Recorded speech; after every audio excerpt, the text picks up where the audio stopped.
Так, сіздер Binance'қа тіркеліп болған болсаңыздар, енді біз P2P арқылы USDT сатып алуымыз керек.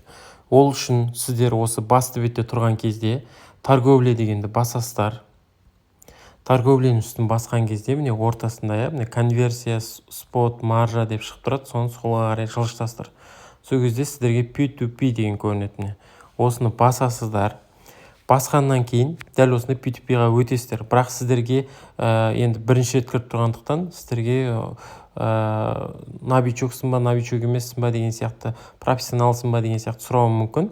Я опытный деп бас жібере салыңыз, ештен кетпейді. Так, осылай, сосын дәл осылай ашылады. Қалай көріп тұрсыз экранды, дәл осылайынан ашылады. Сол кезде міне осы жерде 3 кнопка бар. Осы 3 кнопканы басасыз. Басқаннан кейін астында к режим объявления деген бар, соны сразу қосып қоясыз. Подтвердить деп басқан кезде астында көрдіңіздер ма? P2P order объявление профиль деген сияқты шықты. Бұл нәрсе шыққан жақсы, сіздерге өздеріңіздің сауда-саттықтарыңызды көруге, историясын көруге оңайлау болады.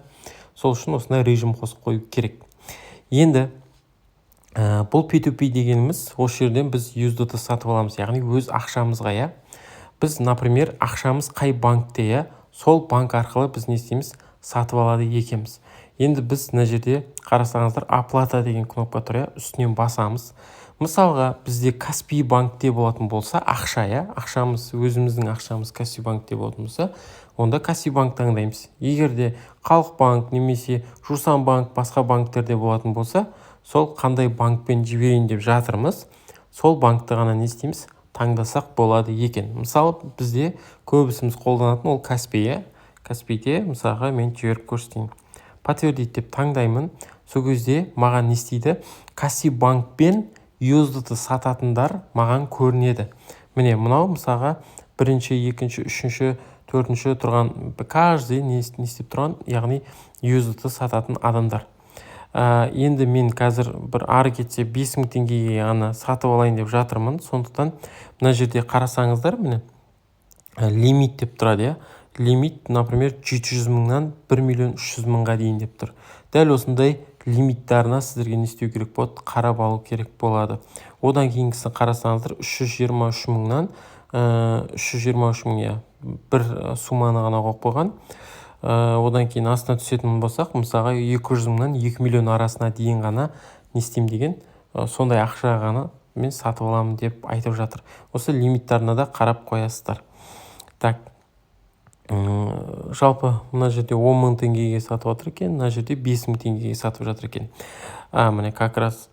Так, онлайн 24 деген міне бізге не істеп тұр? 4500 теңгеге сатып алуға мүмкіндік көрсетіп тұр. Мен бір сіздерге 5000 теңгеге сатып алып көрсетейін.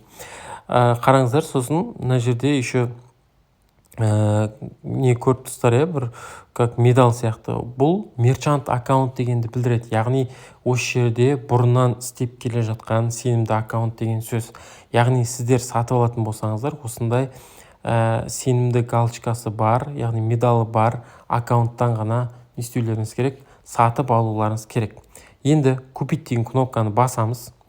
Басқаннан кейін бізге осылайынан шығады. Біз не істейміз? Мына жерге мына жерге до KZ деп жазып тұр, болмаса до USDT.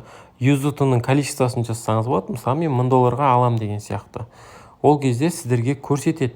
528 мың теңге сіз ол кісіге жіберуіңіз керек екен. Біз мына жерге нақты теңгемен жаза салайық. Например, 6000 теңге. 6000 теңгеге мен USDT сатып алғым келеді.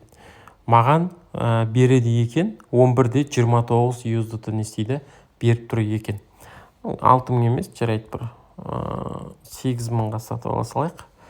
8000-ға сатып алайық. Так, міне 15 USDT береді екен, маған 8000-ға көрініп тұр. Енді не істейміз? Ары қарай разместить ордер дегенді басамыз. Мына жерде ештеңке керек емес, ары қарай қараудың. Подтвердить басылып жатыр. Енді осы жерде детальный платеж деген кнопканы басамыз. Сол кезде бізге не істейді? Дәл осындай номер банк шот шығады. Яғни номер банк шот. Біз осы номерге не істеуіміз керек? Осы 8000 теңгені жіберіп алуымыз керек. Бұны кәдімгі Каспи банкте не істейміз? Каспи банктың ішіне кіреміз. Міне мен екінші телефонмен кіріп жатырмын. Мынаны скопировать етіп алайын. Каспи банк, клиент Каспи деген кірсеңіздер, телефон и карта деп тұрады, иә.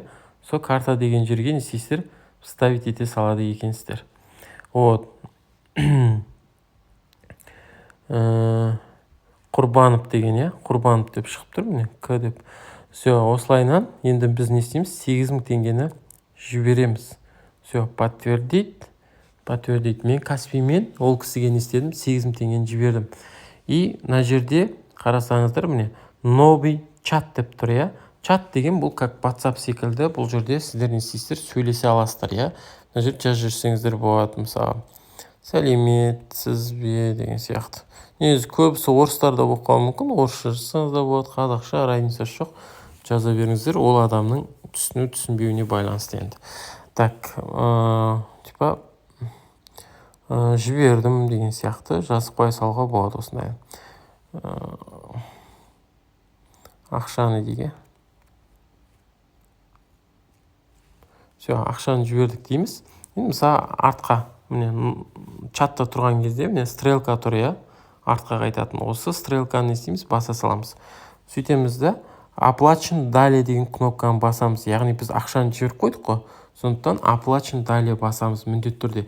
Яғни біз ол адамға ғана айтып қойған жоқпыз. Яғни біз не істедік? Binance'ға айтып жатырмыз. Яғни ортада Binance посредник қой. Біз ол кісінің ақшасын жіберіп қойдық деп. Міне уже бізге не істеді? На месте моментально бізге сол $15 не істеді? Түсті. Яғни ақшамыз түсіп отыр. Все, бұл процесс не қылды? Бізде бітті.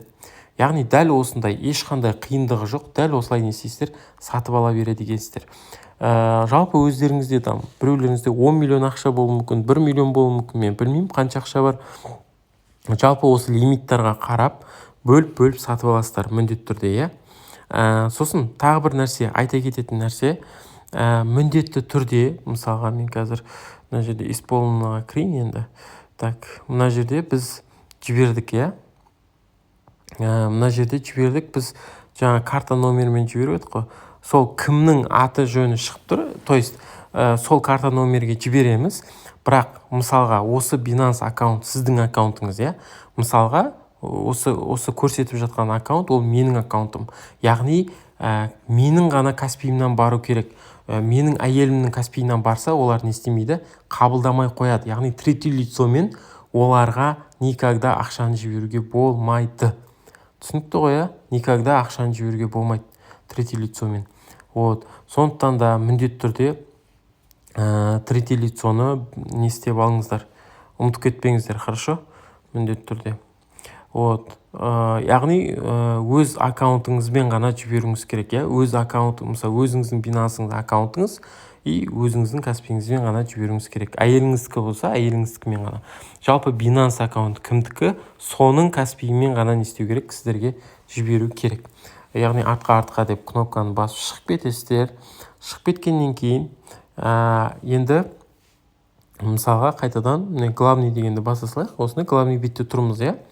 Міне активі деп тұр, иә. Активі дегенді басамыз. Басқан кезде бұл жерде мен сіздерге міне пополнениені көрсете салайын. Міне пополнение деген кошелекқа бізде $15 түсіп тұр, иә. 15 жаңа сатылған $15 осы жерде тұр. Енді қараңыздар. Осымен P2P сабағы сіздерге бітті. Яғни P2P-дан сатып алу, USDT сатып алу дегеніміз біздің осы жалпы. Пополнение кеп түседі, болды осы деген сөз.